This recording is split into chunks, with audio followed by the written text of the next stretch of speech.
Jesus para entrar na tua casa. A gente convida tanta gente para ir para nossa casa. Convida o mestre para entrar na tua casa. Saúde, irmãos, na paz do Senhor Jesus. Amém. Então abra a Bíblia comigo no tema desta noite. Então o texto diz assim, o versículo 12 do capítulo 7 de 1 Samuel. Então tomou Samuel uma pedra e pôs entre Mispa e Sem, e chamou o seu nome Ebenezer, e disse: até aqui nos ajudou o Senhor. Amém? Eu, antes de poder falar alguma coisa deste texto, meus irmãos, eu queria lembrá-los do significado do memorial. O motivo pelo qual Israel precisava de um memorial.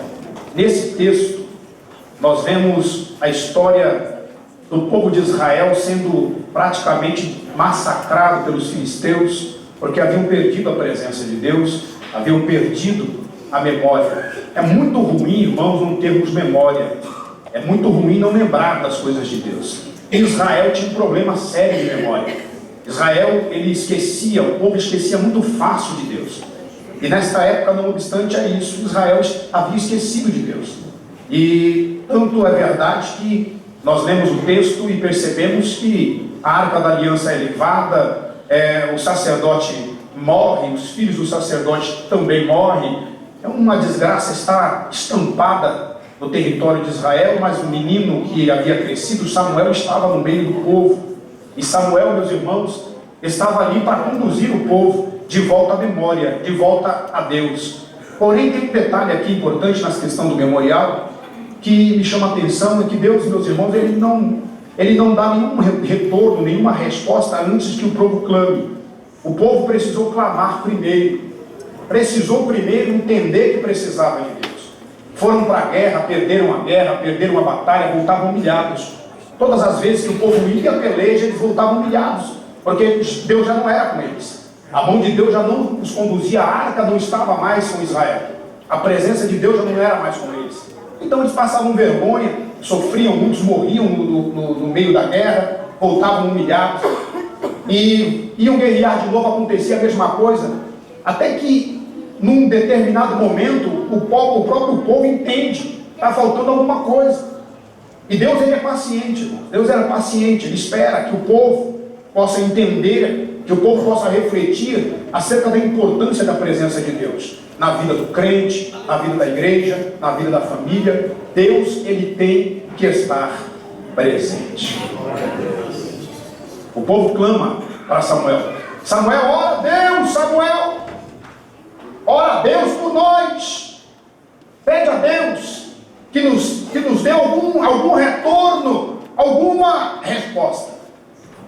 Então, quando o povo clama, quando o povo entende, quando o povo começa a sentir a falta de Deus, quando o povo começa a sentir falta de milagre, quando o povo começa a sentir falta de cura, quando o povo começa a sentir falta de libertação, quando o povo começa a sentir falta de fogo na vida, quando o povo começa a sentir falta, meus irmãos, da ação miraculosa de Cristo, é hora do povo clamar. A Bíblia vai dizer que se este povo que se clama ou que se chama pelo meu nome, diz o Senhor, se este povo se humilhar, se este povo orar, se este povo buscar a face do Senhor e se converter dos seus maus caminhos, então o Senhor ouvirá do céu, perdoará os pecados e sarará a terra. Quantos estão esta noite aqui desejosos de que Deus venha?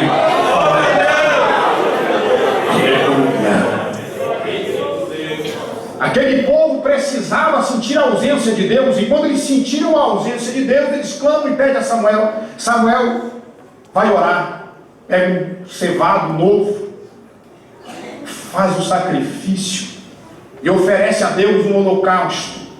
E então ele ora ao Senhor e apresenta a petição do povo. E a partir daquele momento, meus irmãos, a história muda. A partir daquele momento há uma outra história a ser escrita. A partir daquele momento o povo agora começa verdadeiramente a ter vitória nas suas pelejas, ter vitória nas suas guerras. É muito importante recuperar a memória. É muito importante, diante de uma guerra, diante de uma peleja, você lembrar de que você já passou por outras guerras, de que você já passou por outras pelejas, de que você já passou por outros embates, e que em todo o tempo você nunca esteve só. Houve momentos que você achou que não ia conseguir, houve momentos que você achou que ia parar. Quem aqui já não passou por esse momento? Uma peleja tão difícil, uma guerra tão complicada, um momento de desespero tão grande, de você achar não vou conseguir, mas você passou. O Senhor te deu vitória. Em algum momento na igreja alguém pregou uma palavra, você recebeu a profecia, e de repente na outra semana um milagre aconteceu. Você passou pelo problema, você foi vitoriosa na peleja, foi vitoriosa na guerra. Mas a vida do crente, a vida das pessoas que estão caminhando com Deus, meus irmãos, é de guerra em guerra, de peleja em peleja, de luta em luta. E importa que de peleja em peleja, de luta em luta, a gente consiga alcançar vitória. Mas é sempre assim, quando a gente passa por uma peleja, chega nova, a gente esquece da vitória que recebeu naquela e começa a murmurar, começa a reclamar, começa a ter medo. Israel era assim também. Israel tinha uma memória muito curta para os livramentos que Deus havia dado. Por isso Samuel, meus irmãos, ele faz aquele memorial. Samuel, ele pega uma pedra, e ele pega a pedra e coloca entre Mispa e Sem, porque era um lugar de passagem, um lugar onde as tribos haveriam de sempre estar passando, e Samuel então coloca uma pedra como um memorial. Então é importante a gente entender o que é um memorial. Muitos de vocês aqui já devem ter passado ali pelo Parque do Ibirapuera, você vê o obelisco. Quem aqui já viu aquele obelisco no Parque do Ibirapuera? Quem já viu? Aquele negócio alto, naquela pedrona grande alta, aquilo ali é o obelisco do Ibirapuera. Aquele obelisco é um memorial para relembrar um tempo difícil, de 1932, quando houve uma revolução, e naquela revolução morreram 4 jovens, e aqueles 4 jovens foram grandes revolucionários. Para que a memória deles não caísse em esquecimento, foi construído aquele mausoléu, e ali, na verdade, é o lugar da sepultura de Miragaia, se eu não me engano, Martins, Drauzio e Camargo. Observe que nós estamos aqui lembrando destes 4 homens que morreram em 1932. Era necessário que houvesse um memorial para que se pudesse lembrar destes jovens hoje. Por isso também Samuel ele faz um memorial de pedra.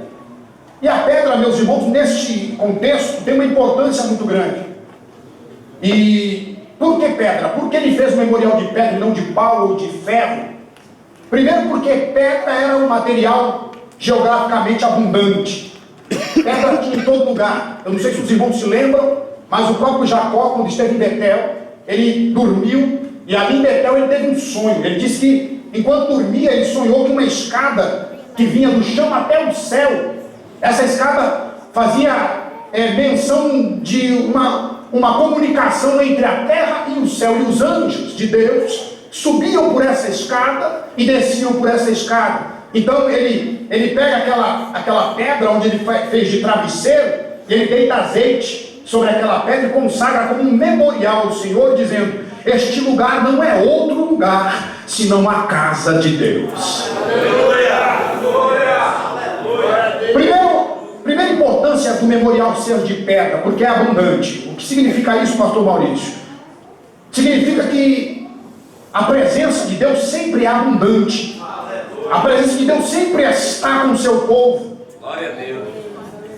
A pedra além de um material abundante naquela região, também tipificava Cristo.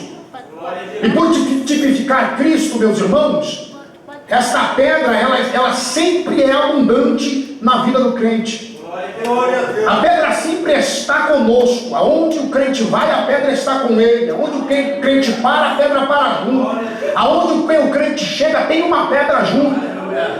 Basta lembrar, meus irmãos, do povo de Israel, no deserto, lá em Meribá, o povo estava com sede, chamaram a Moisés e Arão, e reclamaram com Moisés e com Arão, e Moisés, ele pega um cajado, aquele cajado abençoado que Deus lhe deu, e ele toca na pedra, e quando ele toca na pedra, a pedra começa a verter água, em abundância, e o povo bebe daquela água, e não era pouca gente, era muita gente, então não era pouca água que vertia dali, era muita água, e aquela pedra, a Bíblia diz que era Cristo, porque a única pedra, meus irmãos, que pode dar água é Jesus.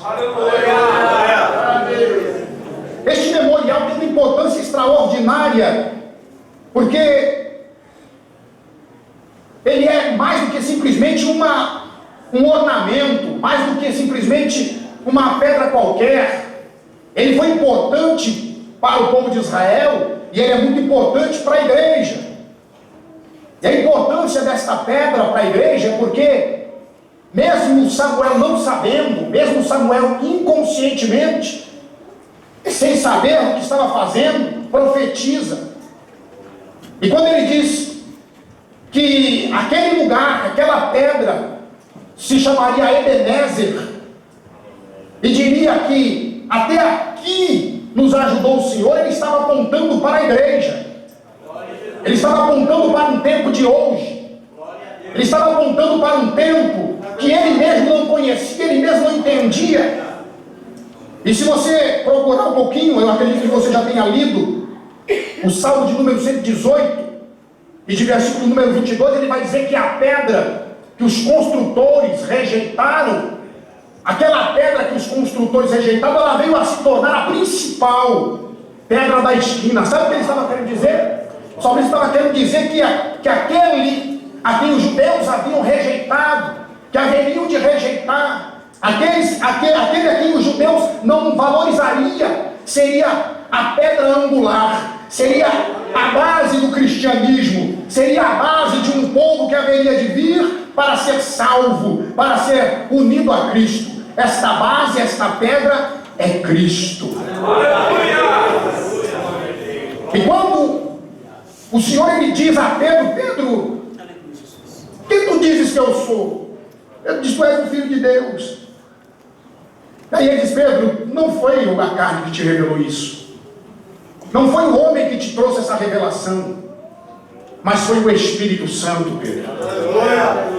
Porém eu te digo, Pedro, tu és Pedro, mas sobre esta pedra, ele está falando dele, sobre esta pedra eu edificarei a minha igreja, e as portas do inferno não prevalecerá contra ela.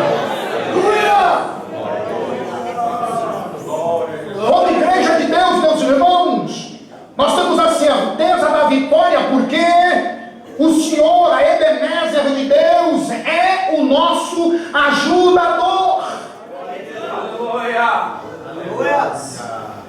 Eu queria que você entendesse isso. E é desse tema que eu quero pregar essa noite.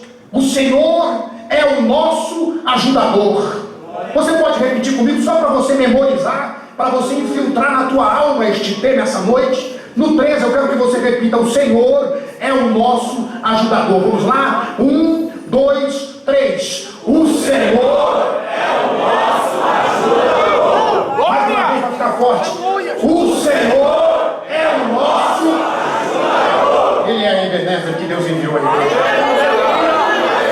Ele é a Ebenezer, o porto seguro, lugar onde você pode encostar a sua navegação.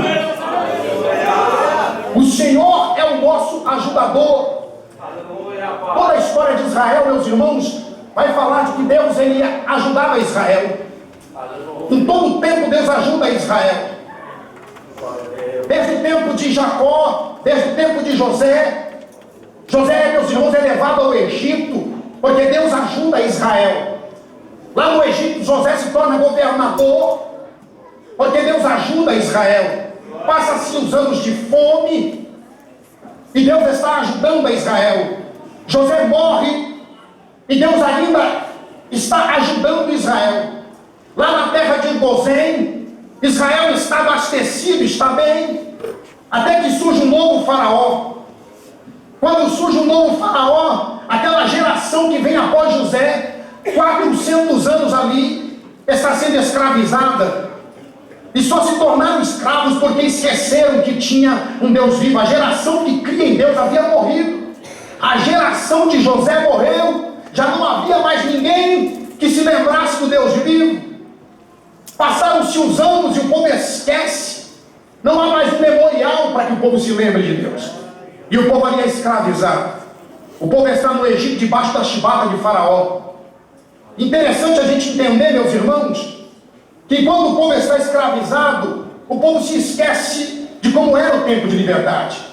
E ali debaixo da escravidão, o povo se acostuma a comer restos. O povo se acostuma a comer cebolas. E o pior de tudo, que gosta. Eu gosto de cebola. É um temperinho bom. Eu gosto de cebola na salada, gosto de cebola na carne, eu gosto da cebola para comer de vez em quando um pouquinho. Mas imagine você comer uma cebola como prato principal. Imagine você sentar na mesa para comer e pegar uma cebola e dar para o menino. E diga: come, menino, a cebola que é uma delícia. Israel está comendo cebolas e está feliz da vida, está contente comendo resto e comendo cebola. O sofrimento começa a apertar de tal maneira, e a coisa começa a ficar tão complicada no Egito, e é por isso que o Egito existe na vida de algumas pessoas. O Egito existe para que a pessoa sinta a necessidade de Deus e volte a lembrar que Deus existe. Se não fosse o Egito, o povo não lembraria de Deus. O povo continuaria adorando as Astarotes, continuaria adorando os deuses do Egito. Se não fosse o Egito apertar, se não fosse Faraó escravizar, se não fosse a coisa ficar apertada, o povo não se lembraria de Deus. Deixa eu já deixar um pequeno recado aqui. Se o negócio está apertando, pode ter certeza, é Deus querendo que você se lembre. É Deus tentando despertar a tua memória. Se a coisa está complicada, é porque Deus está querendo despertar minha memória. Deus está querendo despertar a tua memória. Deus não dá, meus irmãos, uma carga maior do que você possa carregar. Se está apertado, pode ter certeza, Deus está querendo te fazer lembrar. E o povo, então, meus irmãos, depois de tanto sofrimento, o povo começa a gemer. Eles não estão orando a Deus. A Bíblia não vai dizer que o povo está orando a Deus, não. O povo está gemendo mesmo. É gemido, é choro, é angústia. Neste panorama histórico, este povo está ali, meus irmãos, debaixo do jugo de um monarca maligno e opressor. E nesta opressão, o povo vivendo, eles começam a gemer, começam a sentir dor. E é o povo de Deus que está ali. Deus não se esquece. O homem pode se esquecer de Deus, mas Deus não se esquece do homem. A Bíblia vai dizer que pode ainda as mães esquecerem os filhos que amamentam, todavia Deus não se esquecerá de você. Deus, ele se lembra, ele conhece você, conhece o teu endereço, sabe onde você mora, entende a tua necessidade. Deus nos conhece. Deus sabe exatamente por onde você está passando, e Deus sabia o que o povo estava passando. Deus sabia o que o povo estava vivendo. E o povo começa ali, meus irmãos, a gemer e a sentir dor. Então, mais uma vez, o Senhor ajuda a Israel. E como o Senhor ajuda Israel, pastor Maurício? Enviando um menino pelo rio Nilo. A Bíblia vai dizer que esse menino ele é conduzido num cesto de vime, e a mão de Deus vai conduzindo o menino até que ele encontre a piscina secreta da filha de Faraó. E quando a filha de Faraó vê aquele cesto e olha dentro, ela se apaixona pela criança. Ela sabe que é uma criança hebreia. E por que aquela criança hebreia chega ali? Porque Faraó, meus irmãos, queria brecar o crescimento de Israel no território egípcio. Israel, por mais que sofria, se multiplicava, porque a bênção de Abraão estava sobre Israel, a bênção da multiplicação estava sobre Israel, e quanto mais o povo sofria, mais o povo se multiplicava em Gozém. Então o faraó, com medo, diz: vamos matar todos os meninos para que isso não aconteça mais, para que não cresça mais essa população de Israel aqui. Mas Deus, meus irmãos, sempre tem um plano, Deus sempre tem um projeto para abençoar o que é seu e aquilo que lhe pertence. Deus envia então Moisés. O menino vai pelo rio Nilo, e quando chega lá, a filha de Faraó toma ele, se apaixona por ele e manda chamar alguém. Chama uma ama de leite para sustentar essa criança, uma hebreia. E alguém sai procurando, encontra Miriam. Miriam diz: eu sei, eu conheço uma mãe que pode sustentar essa criança. E quando Joquebede fica sabendo, Miriam deve ter chegado lá de: mãe, eu tenho uma notícia. Qual é a notícia, minha filha? A filha de Faraó manda lhe chamar para sustentar o menino. Glória a Deus! A filha de Faraó manda lhe chamar, mamãe, para que a senhora possa cuidar do seu filho lá no palácio de Faraó. Sabe aquele projeto que o diabo ele intenta fazer para destruir a tua vida? Deus vai usar o projeto para abençoar você. Glória a Deus! A Bíblia diz que nenhuma ferramenta preparada contra você prosperará. Glória a Deus!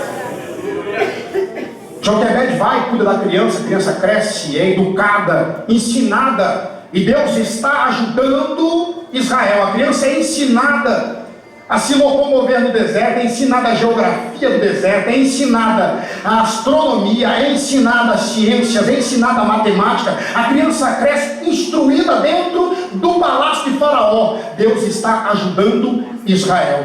Quando a criança cresce, educada por Joquebede, Joquebede era um memorial. Joquebede dizia, certamente não está escrito, mas Joquebede dizia: filho, você precisa se lembrar que você é hebreu. Você está aqui no palácio, mas você tem uma outra identidade. Você é um filho de Deus. Você é um consagrado. Você é diferente desse povo aí. E Joquebede passava talvez horas ensinando o menino aquilo que Deus havia feito. E ele então ensinava a Moisés: olha, Moisés, você não se lembra, porque se você não era nascido, mas em algum tempo houve um dilúvio sobre a terra, e Deus, ele salvou Noé, guardou Noé, pregoeiro da verdade, juntamente com seus filhos. Olha, Moisés, naquele tempo morreu todo mundo, mas Deus preservou aquele homem para que você pudesse estar aqui hoje. Olha, Moisés, antes de você nascer, existia um homem que morava em Ur dos Caldeus, e Deus o chamou lá de Ur dos Caldeus e revelou a ele um lugar, e ele saiu, e o Senhor disse que nele seriam benditas todas as nações da terra, Moisés. E se você está aqui, nós estamos aqui, mesmo que debaixo da chibata do Egito, tenha certeza que Deus está nos ajudando, está nos abençoando, Moisés. Não esquece a tua história, tem um memorial escrito diante de ti. O Deus de Israel continua sendo teu Deus, Moisés. Glória a Deus! O menino cresce, entende aquilo, e Deus está ajudando Israel. Determinado dia ele está passeando e ele percebe um egípcio batendo em um hebreu. Ele então se sente dolorido, porque ele reconhece a sua identidade, ele se lembra, e ele diz: tem algo errado. E ele vai ter com aquele egípcio que está batendo no hebreu, e ele mata o egípcio. Pensando que ninguém havia visto, ele enterra na areia o soldado egípcio, mas outros viram, e começa-se o burburinho, e ele entende que ali ele está correndo risco. É Deus trabalhando, dizendo: Moisés, sai daí, sai do aconchego do palácio. Moisés, eu tenho algo melhor, eu quero ajudar Israel, eu quero ajudar o meu povo, Moisés. E aí não é lugar para você. Lugar de crente trabalhador não é dentro do palácio, Moisés.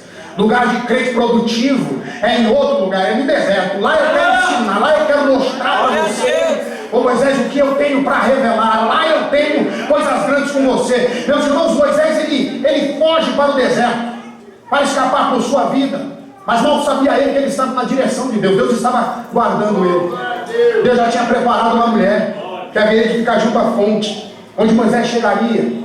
E Moisés chega lá, e aquela mulher está tentando dividir ali a fonte com alguns outros pastores, e ele ajuda aquela mulher leva ele até a sua casa, e lá ele conhece Jetro, e Jetro o toma como seu genro, e ele casa com aquela mulher. E ali ele começa então a pastorear os cabritos de Jetro, e ele sobe as montanhas. Os cabritos, meus irmãos, eles costumam subir montanha, eles são bons escaladores de montanha. Deus não deu ovelha para Moisés. Moisés foi o primeiro pastor na Bíblia, pastores. Eu não vi arrebanhar a ovelha, eu vi Moisés ser verdadeiramente pastor de bode. Pastor de quem disse que não tem pastor de bode? Tem, irmãos, tem pastor de bode. Tem pastor que Deus deu a ele o cajado para cuidar de bode, irmão. Dirige bode, que é uma benção. Amém? Cada um Deus tem um chamado. E Deus chamou Moisés para dirigir bode. E os bodes foram guiando Moisés até um certo lugar, meus irmãos, especial. Quando chega naquele lugar, Moisés está subindo um monte. Aleluia. E a Bíblia vai dizer que era uma península. Aquilo ali era um lugar chamado Horebe, um monte, onde Moisés estava pastoreando as cabras e os bodes. E quando Moisés chega naquele lugar está diferente, tem um clima diferente. Aleluia! Quando Moisés chega ali, parece que o lugar está diferente. E Moisés vai subindo e de repente ele olha e vê um graveto grande, uma murta, um mato grande pegando fogo. Ele olha para aquilo e fica extasiado, diz: olha, está pegando fogo, o mato não se apaga e não consome. Moisés talvez se orienta no relógio, porque ele não tinha relógio de pulso, mas olha para o sol, espera um tempo, diz: para ter queimar essa erva, e a erva não se queima. Moisés então fala: não, tem que ter alguma coisa estranha, eu vou chegar mais perto. E quando ele chega, meus irmãos, mais perto, ele vai botar o pé dentro daquele ermo. Quando ele vai colocar a voz do Senhor, diz Moisés: Glória! tira a sandália do teu pé, porque o lugar que você está pisando agora é santo. Aleluia. Moisés então tira a sandália dos pés. E quando ele tira a sandália dos pés, ele tem agora contato permanente com Deus. Aquilo que estava atrapalhando o contato de Moisés com Deus é retirado. Deixa eu dizer um negócio: pode ser que talvez alguma coisa esteja entre você e a presença de Deus. Eu não sei se é a sandália. Se é a sandália, tira a sandália do teu pé, porque Deus quer falar contigo essa noite. Moisés tira a sandália, Deus fala com ele: Moisés, é o seguinte, a partir de agora você não é um qualquer, você é escolhido para ir até Faraó e tirar o meu povo de lá. Deus agora quer ajudar novamente. E Deus, meus irmãos, vai através de Moisés. E Moisés chega a Faraó e diz: olha, Faraó, eu tive ali uma reuniãozinha com Deus. Que Deus? Eu tive uma reuniãozinha com Deus de Israel, ô Faraó. Ah, mas eu não conheço esse Deus. Mas vai conhecer, pode ter certeza. Ele me mandou aqui dizer para você deixar o povo dele ir. E Faraó diz: você está de brincadeira, o Deus aqui sou eu. O único Deus que manda aqui sou eu, o Deus Sol, o Deus Lua. E foi dizendo os deuses que mandavam no Egito: falou: só esses deuses aqui que eu respeito. Esse Deus que você está dizendo eu não conheço, Moisés. Aliás, você é um criminoso, eu estou te procurando faz tempo, querendo te pegar, viu, Moisés? Então é o seguinte, não vai sair ninguém daqui, é perigoso se você voltar aqui você ficar também. Ele disse: ah, é? O Senhor mandou dizer para você que ele vai tirar o povo do Egito. Você quer ver? Olha aqui, tem uma vara na minha mão, olha o que Deus é capaz de fazer. Ele joga a vara no chão. E quando ele joga a vara, vem uma serpente. Faraó olha para ele e diz: ah, rapaz, esse negócio eu também sei fazer. Isso aí não é nada de novo, não. Chama lá os magos. E eles então chamam todos os magos do rei. E vem os magos à presença de Faraó. Então o Faraó diz: olha, ele lançou o cajado dele aí, e ele diz que vocês não podem fazer, eu quero que vocês façam a mesma coisa. Então eles falam: não, Faraó, é tranquilo, a gente consegue essas coisas, a gente faz também. Eles pegam lá o cajado dele, ele joga no chão, faz uma mandinga, uma macumba lá, e o cajado vira cobra também. Aí o Faraó olha para Moisés e diz: Moisés, está vendo? A gente também sabe fazer isso. Só que enquanto ele está falando isso, meus irmãos, o cajado de Moisés está engolindo as cobras encantadas. Aleluia. Sabe o que isso quer dizer, meus irmãos? Que ainda que o diabo imite as coisas de Deus, Deus sempre vai ser melhor. Deus sempre vai ser maior. Ele pode até imitar, mas só quem faz o original é Deus. Aleluia. Deus está ajudando. Faraó se endurece, diz: não sai ninguém. Muito bem. Moisés diz: não tem problema não, Faraó. Você vai ver a mão de Deus. Deus agora determina que vai destruir o Egito se for necessário. E assim Deus faz. É saraiva de pedra, é pulga, é sapo, é sangue, é tanta coisa, tanta miséria, é mortandade. Até que o Faraó entende: vou deixar o povo. E ele diz: Moisés, faz o seguinte, pega esse povo, teu povo, e vá-se embora. Ele diz: eu vou. Vá-se embora, porque senão não sobra nada aqui no Egito. Ele pega o povo e diz: olha, é o seguinte, Nós não vamos sair daqui vazio, não. Nós trabalhamos aqui 400 anos. Deus já havia dito que dali eles sairiam abençoados. Deixa eu dizer um negócio aqui, uma revelação para você. Você pode até estar no deserto, pode estar até sendo escravizado, mas a hora que você sair, a hora que Deus te tirar, você não vai sair vazio.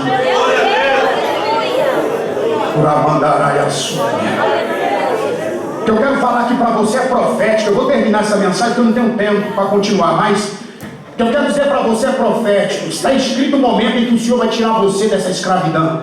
Eu não sei qual é a escravidão na tua vida, eu não sei qual é a situação que está escravizando você, mas o Senhor manda dizer a algumas pessoas que estão aqui que tem data e hora para essa escravidão acabar, e que você vai sair deste Egito, você vai sair dessa situação, mas não vai sair da mesma forma que entrou, vai sair muito mais abençoado. Aquele que te colocou na escravidão vai ter que te abençoar, vai ter que colocar ouro na tua vida, prata, pedra preciosa, e você ficou subjugado, mas o Senhor vai te colocar por cabeça e você vai receber dupla honra, porque o Deus de Israel é o mesmo ajudador, é o Ebenezer, é aquele que te ajuda.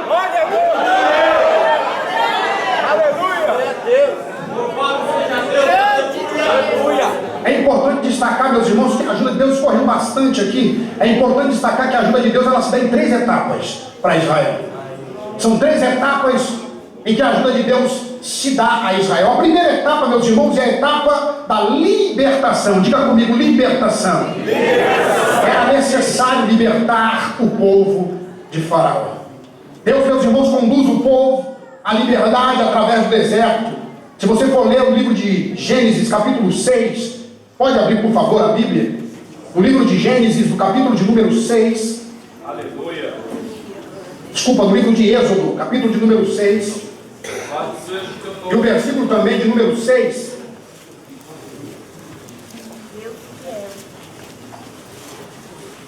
Louvado seja o teu nome, Jesus. Êxodo, capítulo 6, versículo de número 6. Glória. Aleluia. Olha o que diz o texto. Portanto, diz aos filhos de Israel: eu sou o Senhor, e vos tirarei de debaixo da carga dos egípcios, vos livrarei da servidão, e vos resgatarei com um braço estendido e com juízos grandes. E eu vos tomarei por meu povo, e serei vosso Deus, e sabereis que eu sou o Senhor vosso Deus, que vos tiro debaixo da carga dos egípcios, e eu vos levarei à terra, acerca do qual levantei a mão, que daria a Abraão, e a Isaque, e a Jacó, e vou-la darei por herança. Eu sou o Senhor. Deus, meus irmãos, precisa nesta etapa libertar Israel, e Deus então o faz.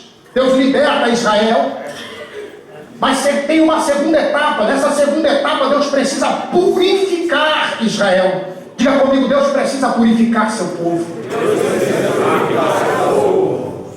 Esta etapa, meus irmãos, é uma etapa de sofrimento. É uma etapa em que, nessa caminhada pelo deserto, há quem diga que Deus levou o povo por um caminho diferente, poderia ter ido direto à terra de Canaã, à terra prometida, mas Deus queria purificar o povo. E por que, pastor Maurício? Existia ali no meio do povo aqueles que nasceram no Egito, filhos do próprio Egito. A Bíblia vai chamar de vulgo. O vulgo, meus irmãos, em todo o tempo em que estava no meio do povo de Deus, fazia com que o povo pecasse contra Deus, fazia com que o povo adorasse imagens de escultura, fazia com que o povo de repente murmurasse.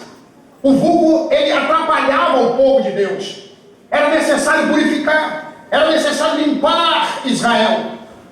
Muitos haviam nascido no Egito, e a Bíblia vai dizer que foram um vulgo que teve vontade de comer cebola. O vulgo chamou Moisés e disse: ó Moisés, o Senhor nos tira lá da terra de Gozém, aonde a gente tinha cebola.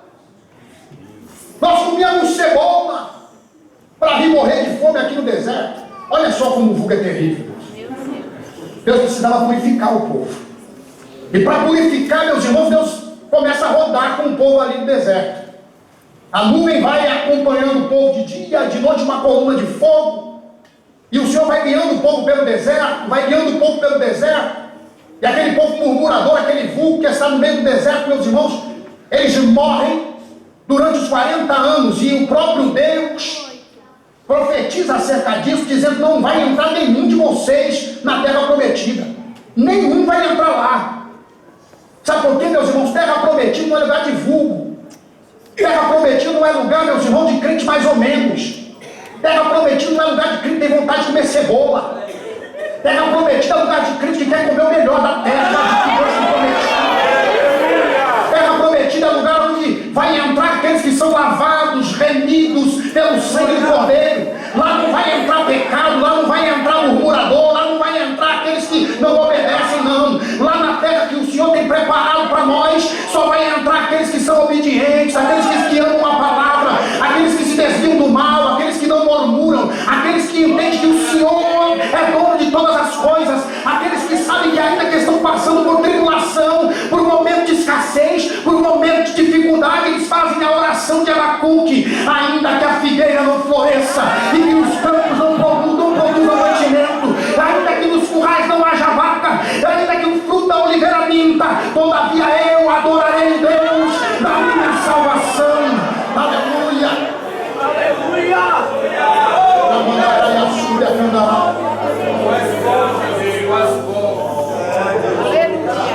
O povo tem que ser purificado nessa etapa. 40 anos o povo morre. Aquele povo murmurador, aquele povo terrível, morre no deserto, meus irmãos. Se você abrir o livro sagrado, no livro de Coríntios, 2 Coríntios, você vai ver um texto importantíssimo. E é bom que a gente leia a Bíblia. Carta do apóstolo Paulo, escrevendo aos Coríntios, 2 Coríntios, capítulo 7. Versículo 1 diz: ora, amados, pois que temos tais promessas, purifiquemo-nos de toda a imundícia da carne e do Espírito, aperfeiçoando a santificação do temor de Deus. Recebei-nos em vossos corações, ninguém agravamos e ninguém corrompemos, e ninguém buscamos o nosso proveito. Paulo está dizendo à igreja de Corinto que é necessário estar purificado, é necessário se purificar. Assim como Israel, meus irmãos, precisava ser purificado nessa etapa, também o povo de Deus precisava se purificar.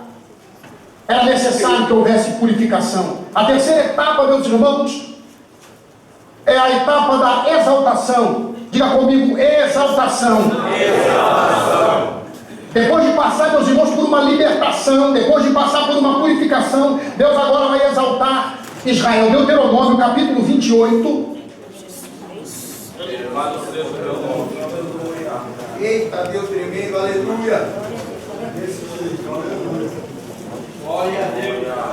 E o capítulo 28, versículo de número 1, vai dizer assim: e será que, se ouvires a voz do Senhor, o teu Deus, tendo cuidado de guardar todos os seus mandamentos que eu hoje vos ordeno, o Senhor teu Deus te exaltará sobre todas as nações da terra, e todas as bênçãos virão sobre ti e te alcançarão. Quando ouvires a voz do Senhor teu Deus, bendito serás na cidade, e bendito serás no campo. Bendito o fruto do teu ventre, e o fruto da tua terra, e o fruto dos teus animais, e a criação das tuas vacas, e os rebanhos das tuas ovelhas. Bendito o teu cesto e a tua amassadeira. Bendito serás quando entrares, e bendito serás quando saíres. O Senhor entregará os teus inimigos que se levantarem contra ti, feridos diante de ti. Por um caminho entrarão a ti, por outro 7 caminhos fugirão de ti. O Senhor mandará que a bênção esteja contigo nos teus celeiros e em tudo que puseres a tua mão, e te abençoará na terra que te der o Senhor teu Deus. O Senhor te confirmará para si por povo santo, como te tem jurado, quando guardares os mandamentos do Senhor teu Deus e andares nos seus caminhos. E todos os povos da terra verão que é chamado pelo nome do Senhor e terão medo de ti. E o Senhor te dará as abundâncias de bens no fruto do teu ventre, e no fruto dos teus animais, e no fruto da terra, sobre a terra que o Senhor jurou a teus pais te dar. O Senhor te abrirá o seu bom tesouro do céu, para dar a chuva à terra ao seu tempo, e para abençoar toda a obra das tuas mãos, e emprestarás a muita gente, e não tomarás mais emprestado. O Senhor te porá por cabeça, não por cauda, e só estarás por cima e não por baixo. Quando obedecerdes os mandamentos do Senhor teu Deus, que hoje te ordeno, para guardares e fazerdes, e não desviarás de toda a palavra que hoje te ordeno, nem para a direita, nem para a esquerda, para andares após deuses, para os servirdes. Deus queria ajudar Israel. A ajuda de Deus, meus irmãos, vem quando nós decidimos obedecer a Deus. Quando nós nos decidimos colocar a nossa vida diante de Deus e obedecer os seus estatutos e os seus ensinamentos. O Senhor, Ele tem desejo em ajudar. E o Senhor, meus irmãos, Ele ajuda o seu povo. Em todo o tempo da história, o Senhor ajuda Israel.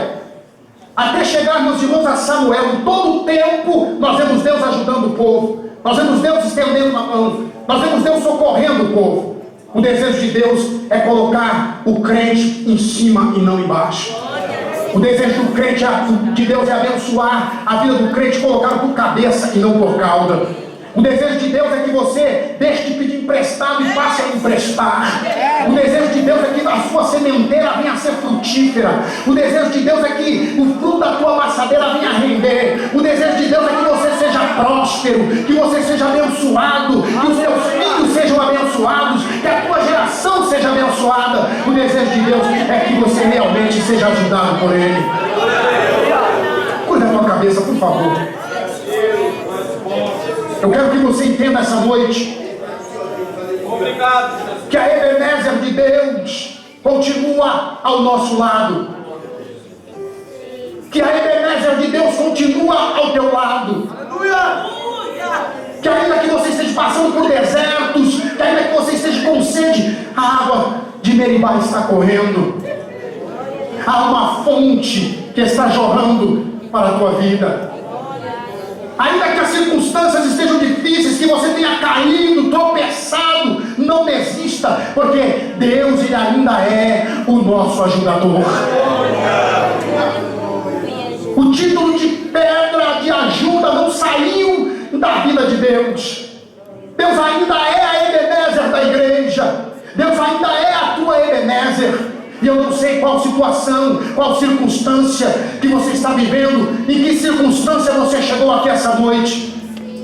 Mas eu quero dizer para você que aquela pedra que os construtores rejeitaram, a pedra que esteve com eles no deserto, a pedra que talvez veio a ser rejeitada pelos construtores, veio se tornar a principal pedra da esquina. E ele disse que onde esta pedra cair, onde esta pedra bater, onde esta pedra chegar, tem que ter vida. Talvez você tenha vivido momentos de escassez, momentos de dificuldade, mas o Senhor está aqui essa noite dizendo: eu sou o teu Deus que te ajuda. Eu quero convidar você, com os olhos fechados, a colocar diante de Deus a sua situação. Eu quero convidar você, diante do Senhor, colocar a tua dificuldade, a tua peleja. O Senhor Jesus, Ele nos liberta. O Senhor Jesus, Ele nos purifica. O Senhor Jesus, Ele nos exalta. O Senhor Jesus, Ele tem prazer em abençoar a nossa vida. Eu não sei em que circunstância você está, mas eu quero dizer para você que a Ebenezer está à disposição. Eu quero que você volte a lembrar que você já passou por situações muito piores. O Espírito de Deus traz aqui neste tema para lembrar você, para que você venha olhar para o memorial, para que você venha olhar para essa pedra de ajuda, para que você venha olhar para o Senhor e entender que Ele é o teu ajudador. Ele vai ajudar você a passar por essa situação. Ele vai ajudar você a sair dessa situação que você entrou. Ele te toma pela mão direita e Ele te ergue e te diz que Ele te ajuda. Ele te toma pela mão direita porque Ele tem prazer em abençoar você. Eu quero que você, nessa noite, entenda que a pedra de ajuda está neste lugar. Se você ousar pedir para Ele, Ele vai responder o teu pedido. Se você ousar chorar com Ele, Ele vai enxugar as tuas lágrimas. Esta pedra de ajuda está essa noite aqui à tua disposição. É a Ebenezer de Deus que o Senhor levantou na cruz, para que todo aquele que olhe para Ele não fique envergonhado, para que todo aquele que olhe para Ele não fique decepcionado. Ele não está à disposição do mundo, mas está à disposição da igreja. Ele diz: olhem para mim e sereis salvos, vós todos os termos da terra. Então, se está sofrendo, olha para a pedra. Se está doendo, olha para a pedra. Aleluia. Se está complicado, tem solução. O Senhor está dizendo para você: não desista, não pare, continue, acredite, porque o Senhor ainda é o teu ajudador. Ele ainda é a Ebenezer, Ele ainda é a pedra principal que está dirigindo e cuidando da igreja. Tem salvação, tem purificação e tem exaltação para a tua vida. Eu sinto que o Senhor quer, meus irmãos, falar com alguém aqui essa noite. Eu sinto que o Senhor está falando com o teu coração essa noite.